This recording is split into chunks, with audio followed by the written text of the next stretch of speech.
Welcome to the Final Girls podcast, where we never dread sundown.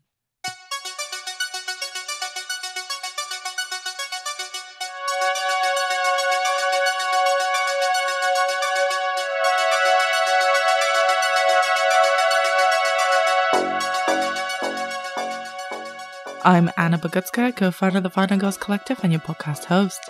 If you're new to this podcast, welcome! We are in the last very millennial stretch of this fourth series of this podcast, where we're looking at teen horror movies in depth and exploring why teenagers, and especially teenage girls, make up such compelling protagonists of the genre. This week, we're going back in time and looking at two takes on an underrated slasher, The Town That Dreaded Sundown from 1976, and probably one of the very first requels that is sort of a sequel, sort of a remake, which has now become a kind of mainstream approach to rebooting established horror franchises, see Scream 2022. And this one, from 2014, comes from the mind of Ryan Murphy, he of American Horror Story fame, and Jason Blum of Blumhouse fame. It's a requel with the same name as the original, The Town That Dreaded Sundown, and it's so much more interesting and accomplished than it has any right being.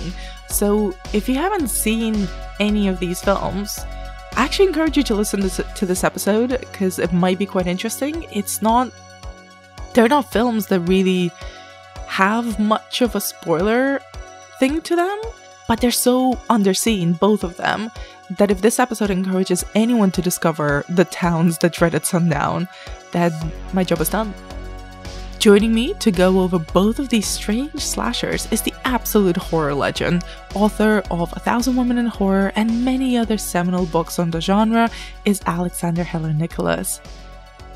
Before we dive into the episode, a quick reminder, you can follow us on Twitter and Instagram at @TheFinalGirlsUK, and if you can spare a few seconds of your day, please do leave this podcast a review on Apple or Spotify. It really helps people discover the show, and I appreciate every single one of you who's left a review. They really make my day. With all of that said, please enjoy our take on both versions of The Town That Dreaded Sundown. So the American lady tells us we're recording. I'm recording locally as well. Alex, thank you again so very much for giving up a little bit of your time to talk to me. It is always a pleasure and an honor to speak to you about films of any kind, but especially horror films.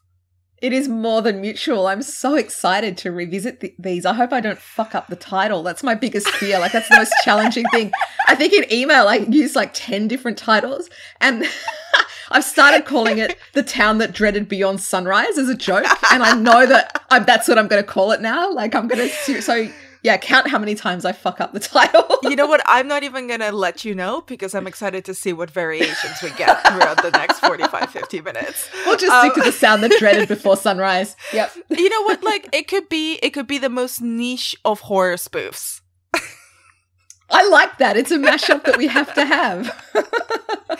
So, I think with these films, it kind of makes sense to talk about them at the same time instead of going one by one, because they feel like so much in conversation with one another, as opposed to as a direct remake or a direct sequel.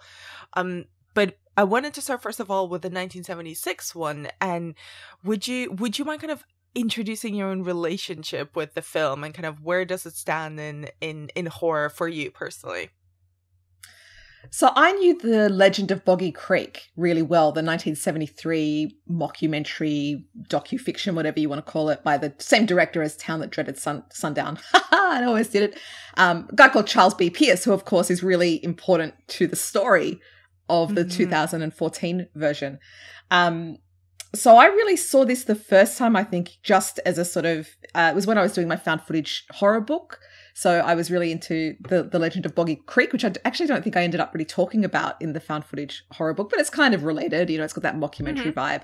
And I sort of watched this as sort of additional research, and I was sort of mildly curious, but it was really how it sort of, through the lens of Boggy Creek, which I think is, the film that he's just as well known for. And, you know, if you're a Bigfoot fan, it's pretty essential. Yeah. Up there with Shriek of the Mutilated, you know, it's good times for everybody. But when the second one came out, then I went back and really revisited The Town That Dreaded Sundown on its own merits. And I did exactly what you just said, in that I pretty much watched them back to back. And the thing that really got me to the second one, which we'll talk about when we get to that, but was the DOP, a guy called Michael Goy. But perhaps we can talk about that later and just stick with the first one at a time. In that sense, I mean, I think this is probably, considering when this film came out and the financial success that it had as well at that time, and the financial success that Boggy Creek had for Charles B. Pierce too, it does seem to be a bit lesser known that other what I've been calling throughout this season kind of the granddaddies of slasher films that have been so deeply influential. Where does the Town That Dreaded Sundown stand alongside all those other hyper-influential horror films of the 70s? That is such a great question. I think that, because I think a lot about Black Christmas and how Black Christmas really for a long time, I mean, I think it certainly had, you know, in the last decade or two, it's had a kind of renaissance.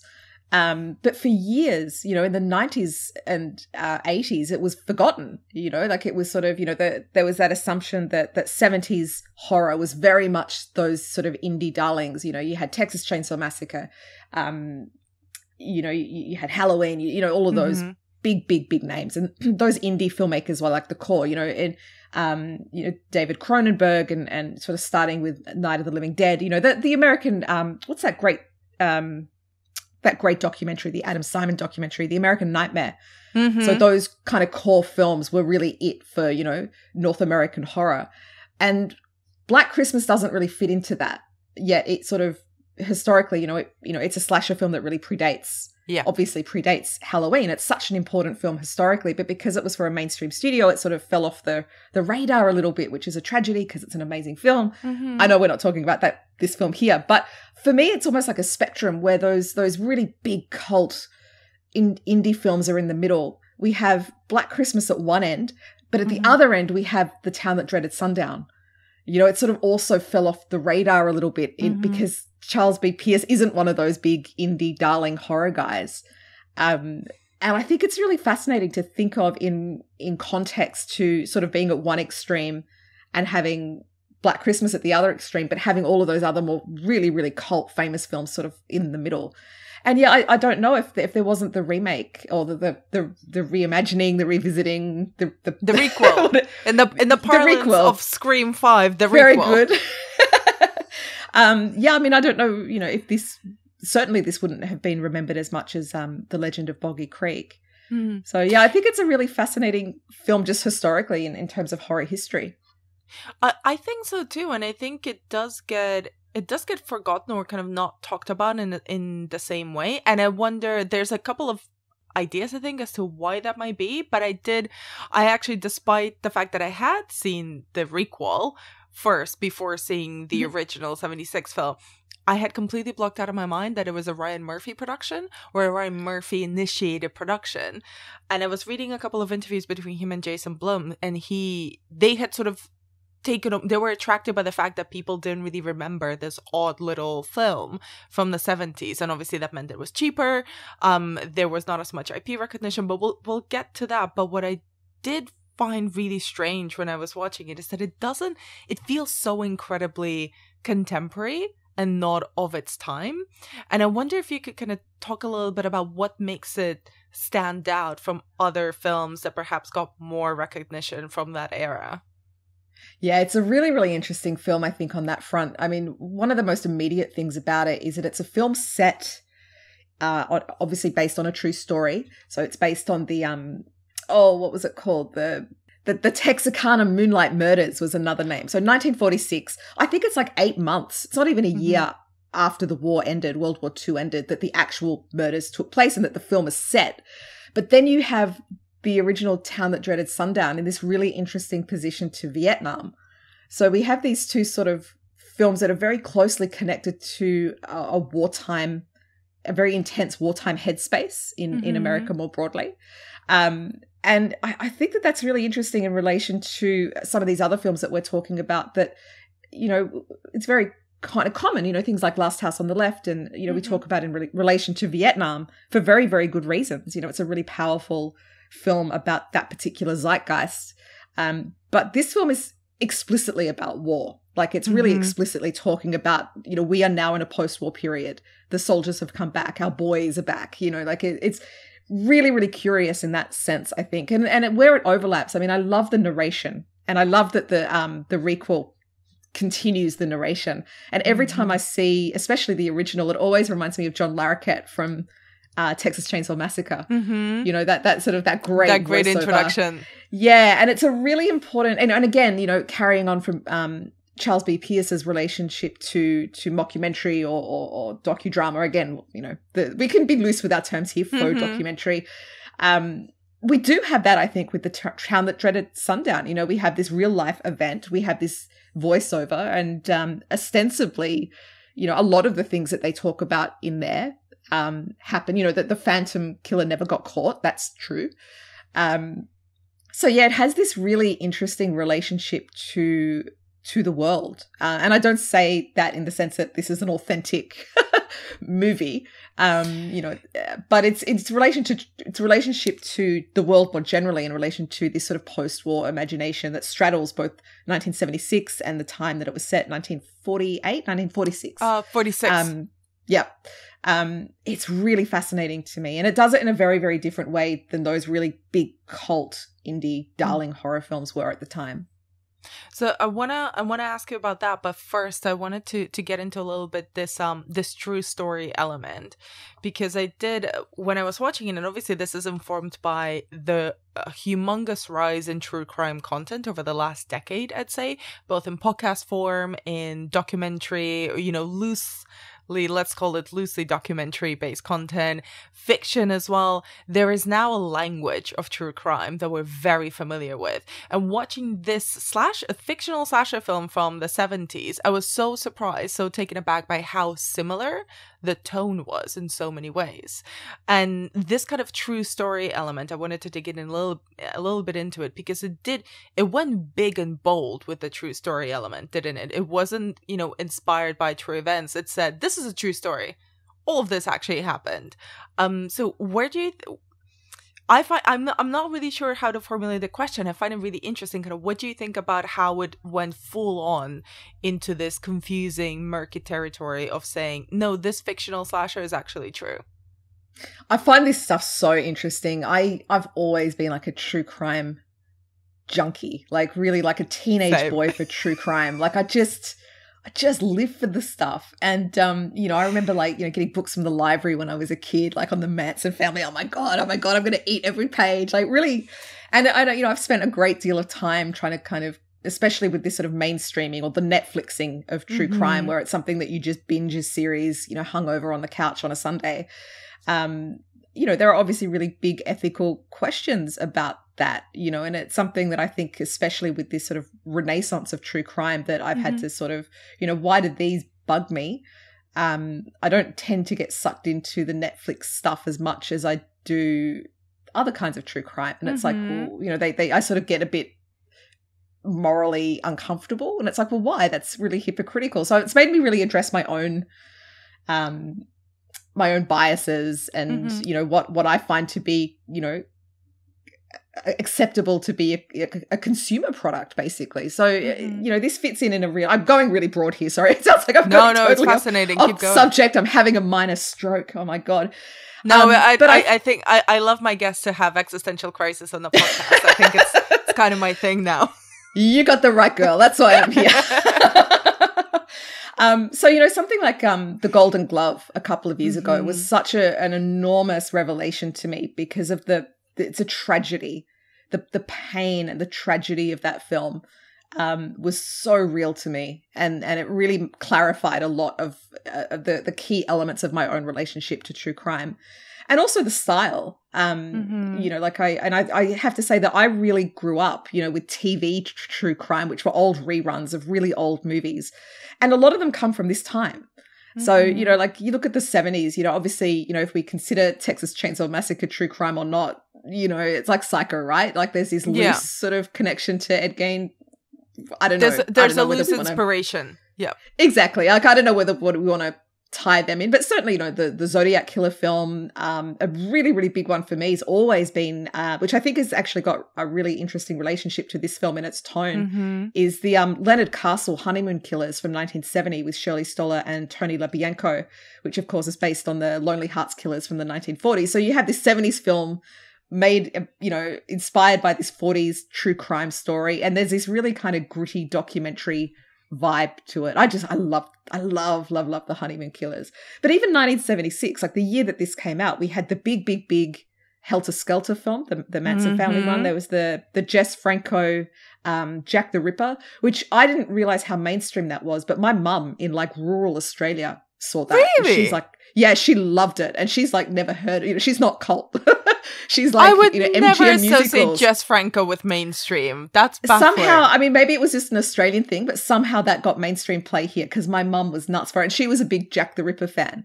So I think she just went to it because it was Jack the Ripper. She knew nothing about any of that. So yeah, I think Australia has some weird distribution things in its history. But even moving away from true crime, you know, 76, we have Taxi Driver, we have The Killer Inside Me.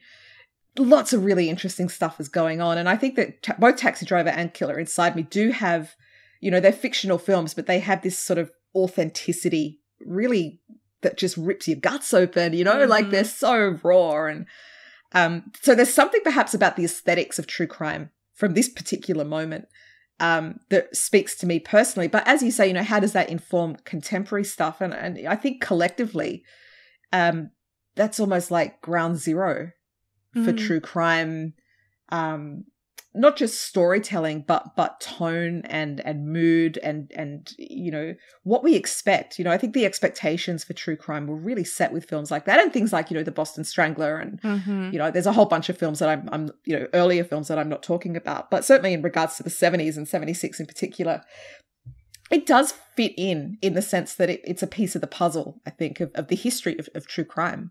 And it's also a moment where, at least in the United States, it was not to make it too flippant, but it was a peak era for actually active serial killers. It was a real life danger that a lot of towns and cities in America had to consider, even at least the ones that were caught or identified, let alone the ones that were active and never actually apprehended.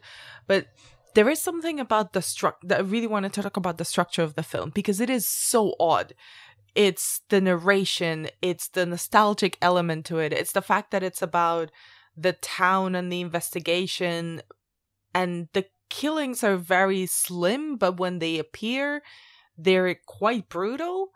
But then the killer is so deeply and hilariously human in the way that he's almost sloppy in some scenes. And the costume is so low rent. It's just a bag over his head with some cutout eye holes. What do you make of or kind of how has your take on the structure and the tone of this film changed since you've rewatched it? It's interesting because I think the reason, I mean, there are people that really love this film and there are people that absolutely hate it, are totally not switched onto it at all. And interestingly, I think the reasons are the same, in that it's so uneven. It's so uneven. And I love that patchwork. I love all the crazy, like, slapstick stuff with Sparkplug. Yeah. Like, it's just madness. It's like, what am I watching? It's like, you know, you hear about these absolutely brutal, you know, especially like the sexual assaults, like these brutal things are happening. And then it's like, you know, this really kind of goofy slapstick. It's just crazy. Like, and I love that. It's just so mad. It's such a mad film. And I believe, you may know more than this than I do, but certainly I believe that the end of the film was kind of written on the spot. Like there was no end part of the script. And I think one of the actors actually wrote like the last fifth of the film. No, I had no idea about that. Yeah, like it's chaos. Like they were kind of Dawn Wells, of course, our Mary Ann from Gilligan's Island. Like she didn't learn any lines. She improvised all of it. She read the script once and then just turned up and worked with the director. So it was pretty, you know, I mean, it's a cheap film, right? Like it was a low budget horror film, and it was made in that spirit. And I think I like that you can see the seams of that that really appeals to me. And that's, you can have this crazy slapstick moment. You can have this insane moment with a trombone. Oh my God. Why am I laughing? Like, it's just, but I mean, I've, as you know, like I've written a book on masks, and I could write a whole book on the masks in these two films. I mean, it's so incredible to me. It's so low rent, as you say, like it's just like a plastic bag and the eyes cut out. Like, it's like somebody's really dialing it in the costume department here, if there is a costume department. But it's so effective, the way that the breathing works, and it sucks in the mouth and it pops out. It's so visceral. Like, I find it, I've seen a lot of, any horror fan, right? You've seen a lot of films with masks. And honest to God, to me, the one in the original Town That Dreaded Before Sunrise, it's just terrifying. Like, no matter how stupid the scene is, it genuinely freaks me out. Like, I just, there's something about the breath coming in and coming out. And I don't think that carries over to the new version. They use like a Hessian sack, and they still go for that inhalation, exhalation. But there's something about the texture of the first one that absolutely chills me to the fucking core. Like, it's really visceral. And I think that you're so on point. It's the breathing in, in both versions actually. But in the first one, I remember being like, I rewatched it yesterday, but I remember being taken aback. It's like, this feels very assaulting and very visceral in a way that I don't think, yes, Freddy Krueger, but he's not really wearing a mask. That's just his face. But Michael Myers or Jason or Leatherface, they never felt like they were enjoying the moment as much as the Phantom did. And I found that extra creepy. Yeah, absolutely. Like, I don't want to kind of go into the history of masks in horror, but I think that especially Jason and Michael Myers are really, really useful points of comparison in regards to what those masks do. So the Michael Myers mask is what I call it's a category which is blank masks. And obviously the House That Dreaded Sundown falls into that as well. But if just to quickly kind of summarize, like, if we think of the mask as a transformative device, it's a kind of analog technology that transforms the wearer into something else. We can see how that works with Michael, right? With Jason, it's what I call a repurposed mask. So it's a mask that's meant, and I'm talking, the later masks, the hockey mask here. I don't want the purists to get irate. If I'm not talking about the first film, we know the hockey mask isn't there. You've got to keep these people happy. Yeah, we do. Like, it's a hockey mask. It's meant to play hockey. It's a safety device. And there's something kind of really unsettling about how that is repurposed to be used in horror. What we have with the mask in The House That Dreaded Sundown is a much more fragile mask. I don't know whether it transforms in the same way that these other masks do. And I think that's because of its materiality. Like, it's so thin, and it's that breathing in and out that reminds us how thin it is. It's thin enough to breathe through. So it's almost like a membrane, if that makes sense. Like, more than, Leatherface is great because it's literally like the face of leather, right? It's a skin mask, but it's a thick, it was made of fiberglass. Like, it was thick, and we didn't get that really thin tissue paper-like quality that we get here. And there's something about the actual delicacy of the mask in this film that makes it so volatile, I think, just on a subconscious level. I don't think that we're consciously thinking about all of this stuff, unless you're me and you're a massive nerd for the history of masks.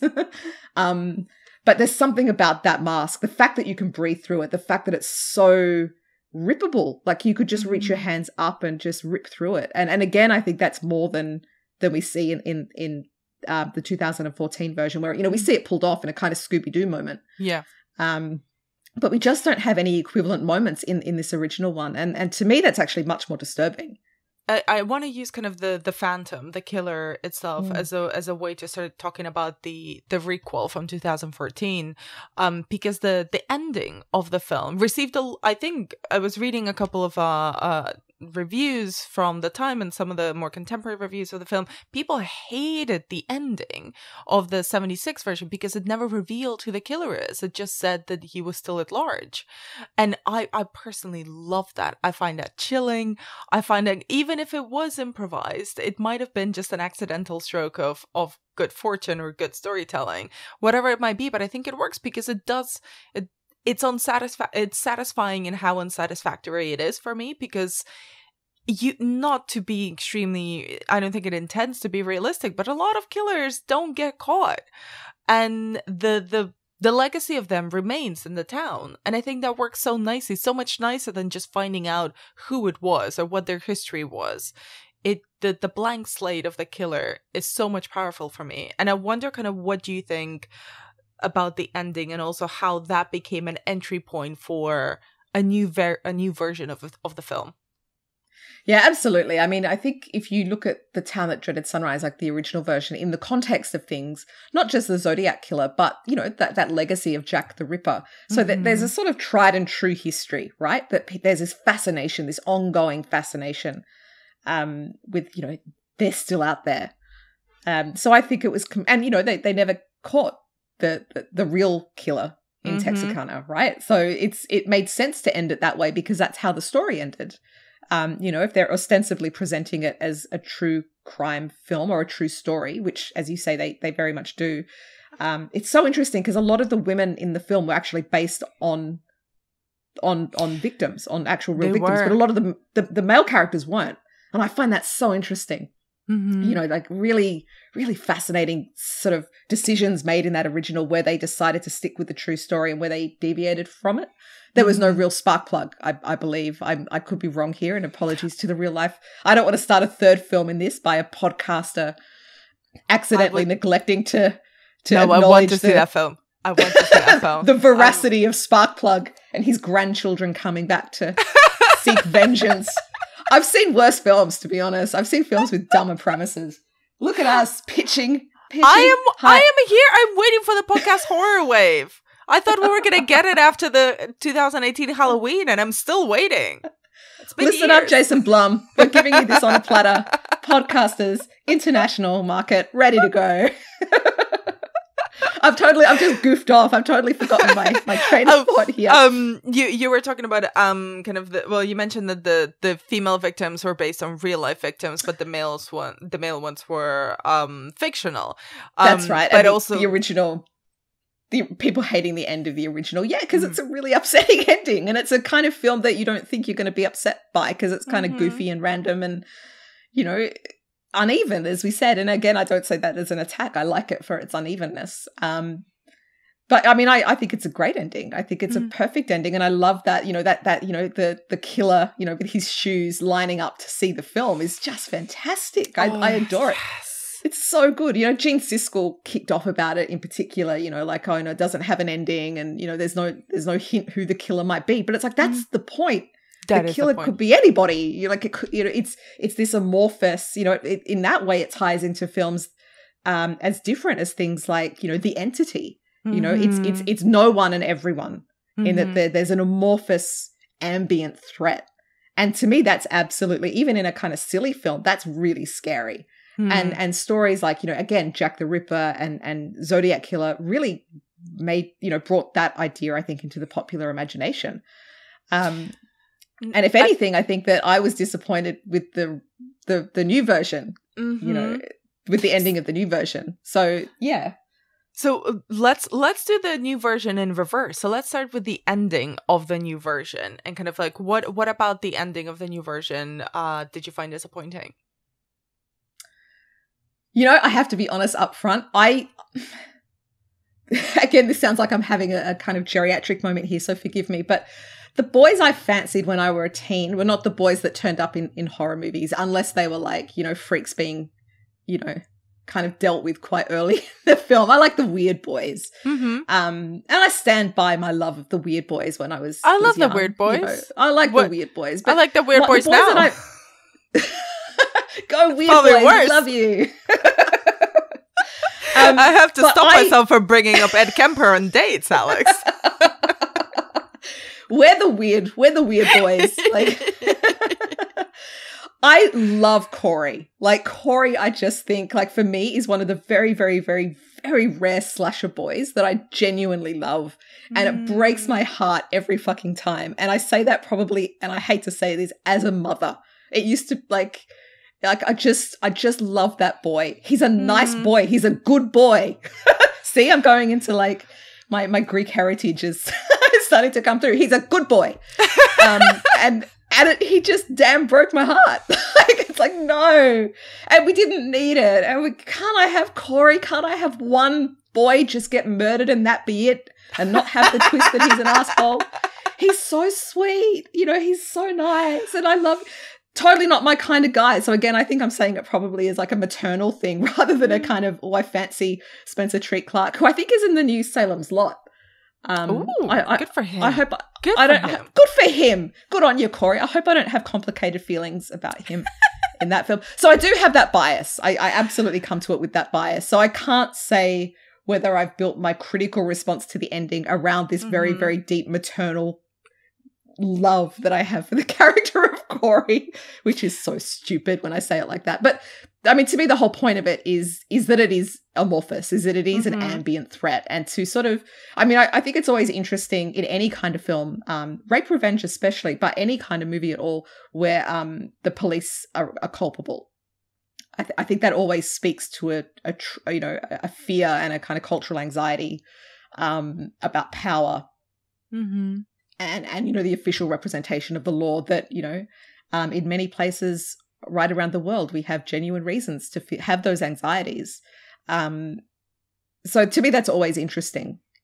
But yeah, I love the original ending. So to me, actually narrowing it down and then having the shadow pop up and following her, I think goes back to that, the Phantom is amorphous. The Phantom is sort of ambient. He's in the air. He could be anywhere. But it's like, well, if we're going to do that, then we don't need the reveal. We don't need the Scooby-Doo reveal.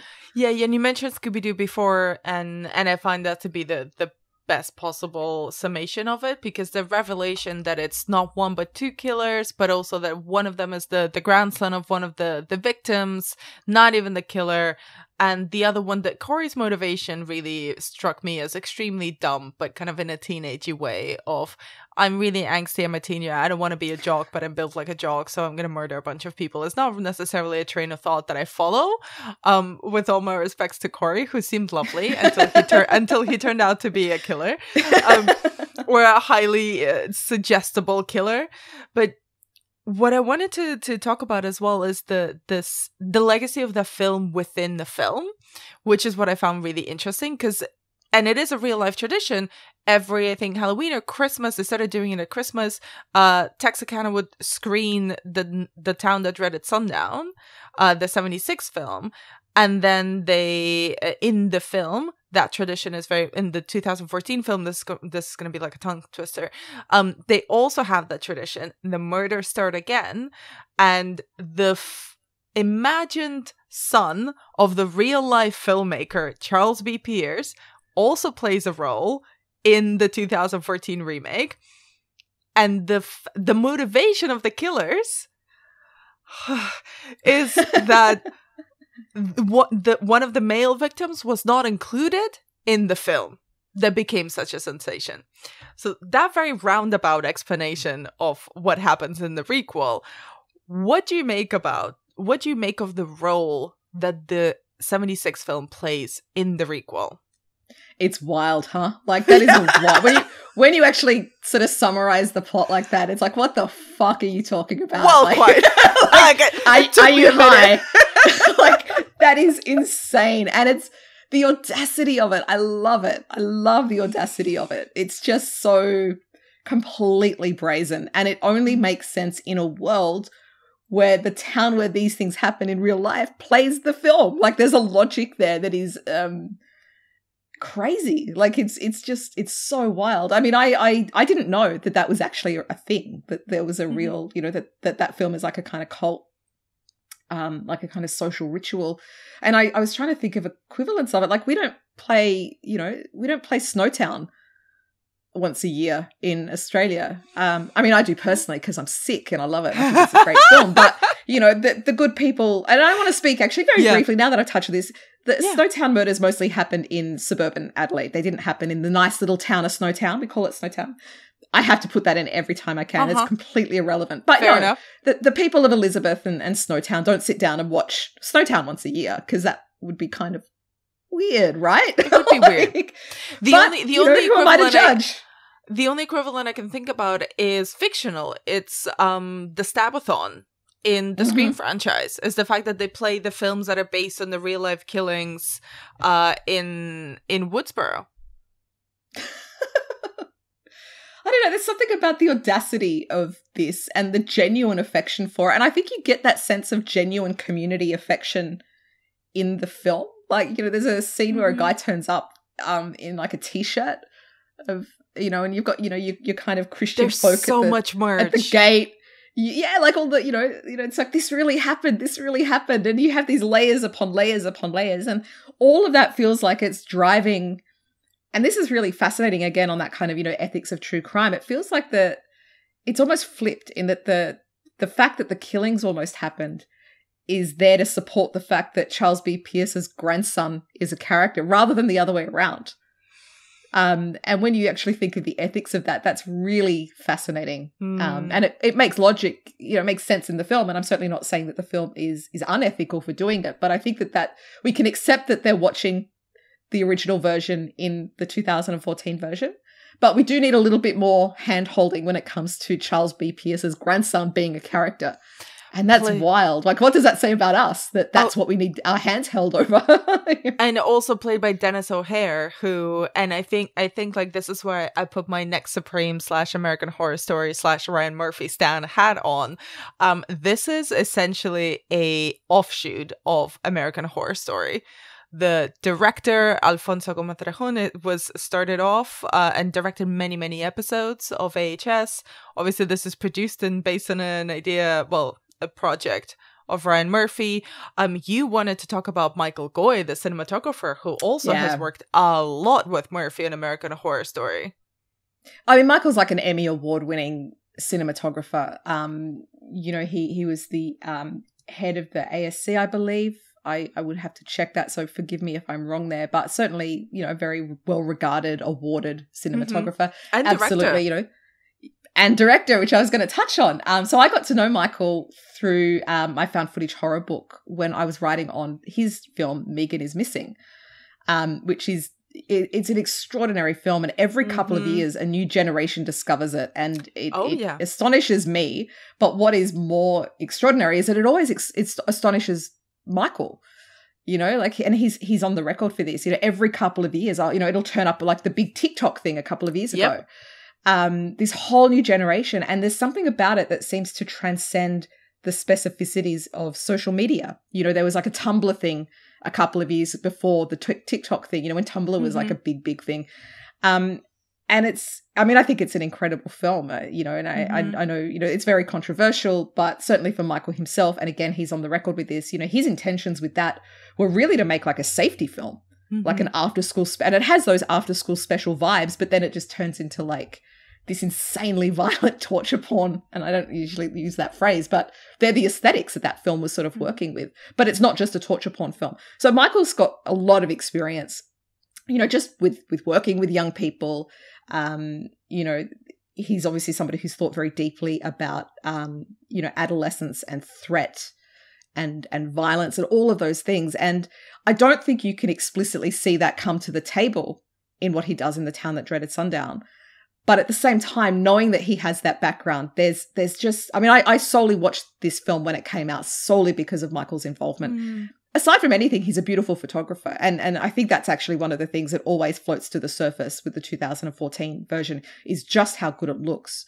But the way that he shoots young people, and I say that it shoots with a camera, is extraordinary. And we do get really quite interesting shots and lighting. The way that he actually films young people is really, really significant. And I actually think it plays a huge role in what makes the 2014 version so effective. Well, that's a good segue actually into my next question, because this, our conversation is part of this teen horror season. And what I find really interesting about both films is that in the original, it's a film where a lot of teenagers and adults too get killed, but we almost see nothing from their perspective. It's all about the town, a lot of it's about the investigation, and it's about the killer. Whereas in the 2014 film, we get a teenage girl on the cusp of leaving home, an orphan teenage girl, as our principal protagonist and essentially our entry point, the audience surrogate, but also not the designated victim, but someone who is there to ensure the legacy of the killer. And I find that really interesting. And it's interesting that you mentioned kind of the way that the young people are photographed in this. Kind of how do you think that these two films approach their younger protagonists? It's really interesting. I think when you look at it from that way, you can very much see the first film as it really plays out like a police procedural. Mm-hmm. Whereas the second one is much, much closer to what we understand as slasher, the slasher tradition. Mm-hmm. And Jamie's a really interesting character, played by Addison Timlin, in that in terms, I think, of her relationship to the final girl. Mm-hmm. And Final Girl is one of these things that's sort of become bigger than the sum of its parts, right? Like it's sort of, thrown around, giants of horror like yourself, obviously, have a handle on this, but it's one of those things that's almost exhausted her. Well, it's almost like transcended the meaning. Do you know what I mean? Final Girl is just a tough chick in horror now. Does that make sense? Like, yeah. Whereas if you go back to, and again, obviously, like, you were the last person that I need to explain this to, but if you go back to that original Carol Clover article, we actually find, I mean, she really cherry picks her examples, and people don't talk about this, but Clover herself would, she's an academic. She would have been open up, or would be still open up for debate. And this was criticism of that work at the time, is that she cherry picks her examples. So they're not necessarily reflective of slasher as a whole. Mm-hmm. The Final Girl works. It's an idea that floats, and it's very, very strong. But, one of Clover's thing was, the final girl always has a boy's name. Not true. And when you look at something like Black Christmas, again, the idea of her being a virgin starts to fall apart, so... Mm-hmm. Yeah, like the core ideas really work, and they're really, really effective. But Jamie has a really interesting relationship to that original definition of the final girl, I think, in that she is really prudish. She's really smart. We don't see her babysit, but we may as well. She really fits that tradition. She has the unisex name. It's not a feminized name. But she's so interesting because where she doesn't fit into the final girl is this idea that she survives over her friends. Because she doesn't have any friends, or she certainly doesn't have any female friends. And, the only contact that we see her have is really with Corey and Nick. Mm-hmm. And I find that so interesting, in that she's this really isolated figure, and she's really quite explicit about that isolation. There's a scene where she's talking, I think she's talking to a psychologist, and she says that she went out with Corey and then went out to, the Lover's Lane or wherever they go, because she was flattered. Mm-hmm. Not because she fancied him, but because nobody ever asked her out. She was really, really flattered. And that's such it's one of those little nothing moments, but to me it's one of those everything moments at the same time. This isn't a horny teen film. It's got all the trimmings of the horny teen film. But she fits into that final girl configuration, I think, in a really complicated way that is perhaps easy to miss. And I'm kind of conscious of time, so I wanted to ask a final question. And I found really curious watching both films, but specifically the 2014 one, is that in the last year, we've seen quite a few of these requels, reimaginings of, and also sequels to beloved franchises or beloved films. And I'm not thinking only of horror. I'm also I'm thinking of The Matrix Resurrections. I'm thinking of Scream 5, which came out earlier this year. But this feels like it fits perfectly in that mold, but with a property that is not as well known or was as financially successful as those examples. Do you think The Town That Dreaded Sundown 2014 is established, is in that mold, but just came a few years before we could actually collectively understand what that approach to sequelizing a film means. Yeah, and I think that it was sort of the same thing that was a blessing for the 2014 version was also a curse. And, you know, you nailed that when you use the word beloved. You know, the original Town That Dreaded Sundown wasn't beloved. And we touched on that earlier. So it meant that it was a property that they could go absolutely wild with. You know, there wasn't going to be like fan outrage. It's like, oh my God, you've desecrated the memory of, you know, it's not like the Ghostbusters rhetoric, right? Like, you're destroying my childhood by fucking around with the Town That Dreaded Sundown. Yeah, justice for Charles B. Pierce. Right? Like, I didn't hear any of that. Maybe it happened. Maybe, I mean, maybe I was just immune to it. I don't know. But I think that gave them enormous freedom. And I think that's precisely one of the reasons, you know, as they've discussed, why they chose it, because they could really just, as we say in Australia, they could cut fully sick. Like, they could just go crazy and just go nuts and really just go berserk, which they absolutely do. Like, it really just, it just goes ape shit. It is a mad film. It's a really mad film. They're both really mad. They're both really, really mental films. Like, they're unstable, insane movies. But, you know, when you have, you know, your Halloweens or Screams or whatever, and like you said, you know, Matrix, you know, people have that investment. So you're just going to get more people seeing it. You know, more noise, more, you know, commercially it makes sense. But you also get that sort of princessing. Oh, what about my past? You know, my emotions, giant man babies having feelings. So yeah, I think in a way that didn't help the Town That Dreaded Sundown, you know, and so it does sit in a really interesting position, I think, in that it did something really different. I think that a lot of, you know, why would you do a requel or a sequel or a reboot of a franchise that wasn't successful? And it's like, well, this isn't not only not successful, it's not even a franchise. It's fascinating. I find that really endlessly interesting. I find it really interesting. And actually, I think those are the films that I'd love to see, that I'm genuinely interested in seeing remakes or reimaginings of. I don't need a reimagining of something that was good already. I want a reimagining of something that perhaps didn't quite work or didn't quite land at the time, but with a new set of creatives. Yeah, absolutely. Or that just takes it to a completely new level, like just takes that original, you know, the Black Christmas remake, the most recent one. Yeah. Got a lot of flack, but I think it did exactly the right thing, because I don't need to see that original one again, because I've seen it and it's perfect. So, you know, you take those core ideas and you run with it into a new direction. And that's the spirit of the thing, right? And I like that that's almost like a spiritual sequel.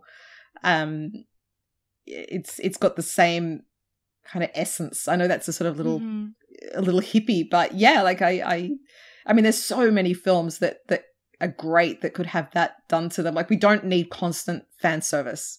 We don't need, you know, I think we're well past, you know, there's a couple of franchises that do it really well, but I don't think we need a constant postmodern winking to tell us how clever we are and how in on the joke we are. Like, if you're going to do that, I want you to be as mad as the 2014 Town That Dreaded Sundown. Like, go completely mad. We want you to be completely off your head. And of course, you know, with Scream and Halloween, we see that madness really escalate, and, you know, to varying effect. I think, you know, across those franchises, sometimes the madness works, sometimes it doesn't, but the spirit's there, right? And Alex, before I let you go, is there anything that you wanted to mention about either one of the Towns That Dreaded Sundown that we haven't touched on? The trombone man, like, what's going on? Like, oh my God. It's just, I mean, it's mad shit. It is such a great kill, though. It's so good. And it's just like, you know, the woman in the first one happened to be a trombone player, which I think she was in real life. I'm not sure. I believe that the actual victim in real life was a trombone player. But just who came up with that? Like, what was... And then, you know, making the sequel, you know, the prequel, the 2014 version, it's like, you know what? We've got to have the trombone scene in there. It's like... The trombone, but he has like what is it, like what's one of those tridenty things that you use for hay? I can't remember what they're called now. It reminds me of, it's such a weird point of reference, but it's like, it always feels like it's a kind of sort of slapstick version of the weapon in Michael Powell's Peeping Tom. Oh my god! You know, with the guy sort of straps the knife to the camera with the, you know, and he uses the mirror so he films. I'm spoiling this film, but it is from 1960, so fucking step up. I'm sorry. I won't apologize for spoiling a film from 1960. The killer has a giant mirror attached to a camera with a knife attached to it, so that when he kills his victims, they have to see themselves dying, and he films it. There, spoiler. No, Peeping Tom is officially spoiled.